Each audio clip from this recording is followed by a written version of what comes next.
What's up, everyone? It's Nicole with Be Social Skincare. In today's soap making video, we are going to restock the white tea and pear soap, which is one of my biggest sellers. In this video, I did make a lot of mistakes, so let's see how many mistakes I made and keep watching.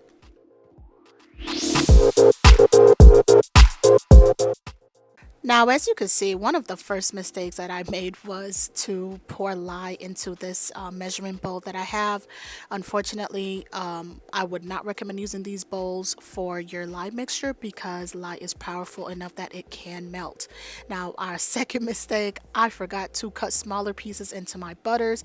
So melting these down did take longer and I lost a lot of that heat. As you can see in the next clip, it started to solidify and just become porridge. So whipping it was taking longer than normal. So try not to make those mistakes, okay?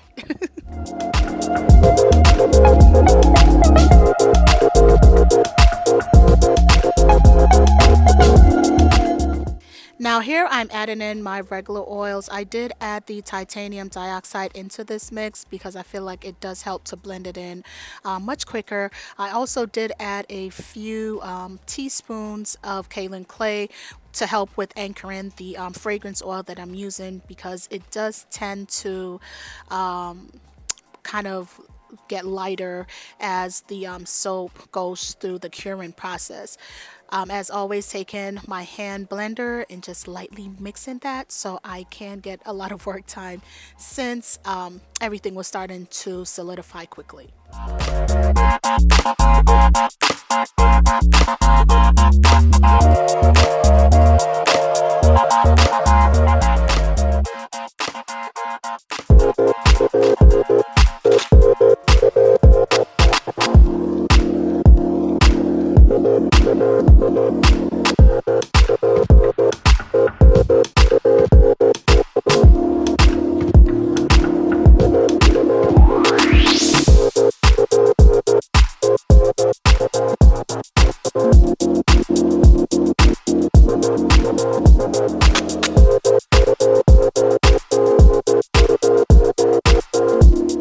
So let's get into the third or fourth issue that I had with this soap making.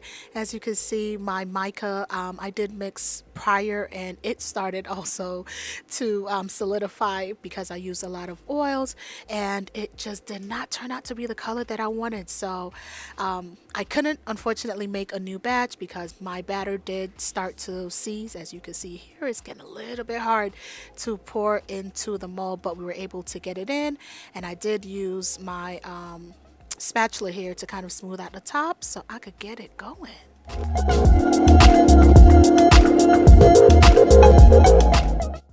So here is what the perfect mixture of mica should look like. Pretty fluid. I was able to pour this on the top and just add a little bit of swirl, giving it a little jazz to this bar because I feel like this is what gives it its beautiful blue color along with the botanicals that I will be adding here shortly.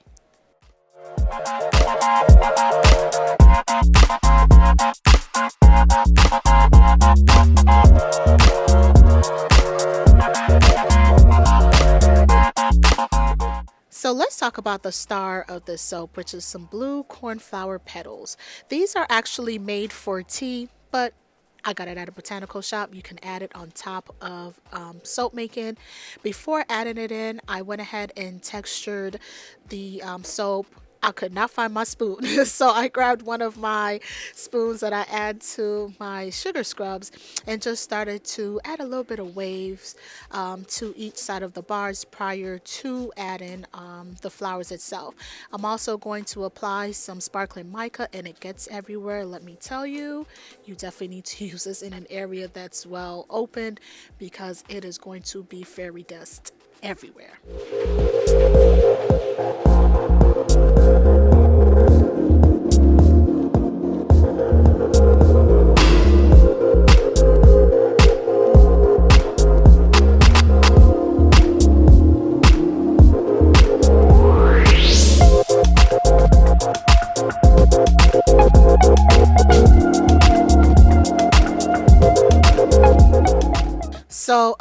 trick to make these flowers more embedded in the soap is to take a spoon or some object and go ahead and just lightly press it into the soap while it's still wet. In doing so, when you're ready to cut your bars, you're able to retain most of your botanicals as opposed to losing half of it to your soap cutter.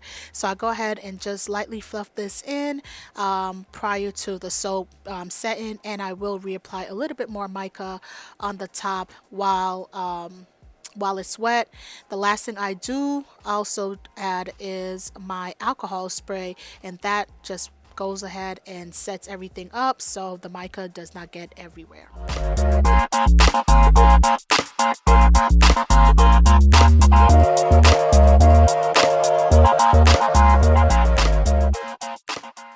And here is our finished bar, just giving you a close-up of the beautiful flowers, that silver mica, along with the navy blue mica that I added on top.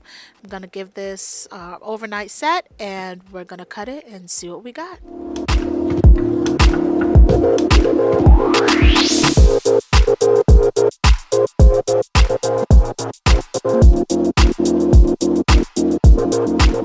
So here's where a little bit of trouble began. Once I pulled the mold sides, I saw it was still a little bit mushy, and maybe I should have left it for a couple more hours to set. I did end up losing my sides, which my ends, excuse me, which I'm okay with because those usually are extras, but I was able to split the bar in half, and I end up loving how everything came out. So I went ahead and cut it off camera, and let's see.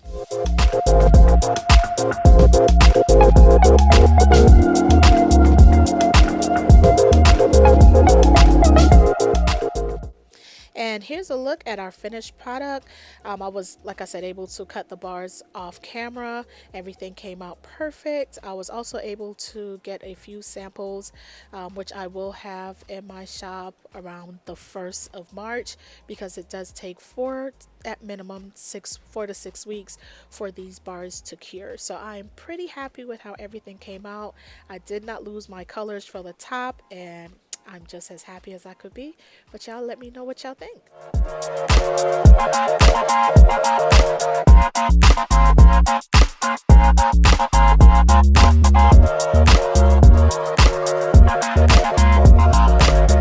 As always, thank you so much for watching. Let me know what you think down in the comments. Don't forget to like, subscribe, share, and just drop your girl a comment or two. As always, I'll see you in the next video. And to check out all my products, you can go to besocialskincare.com.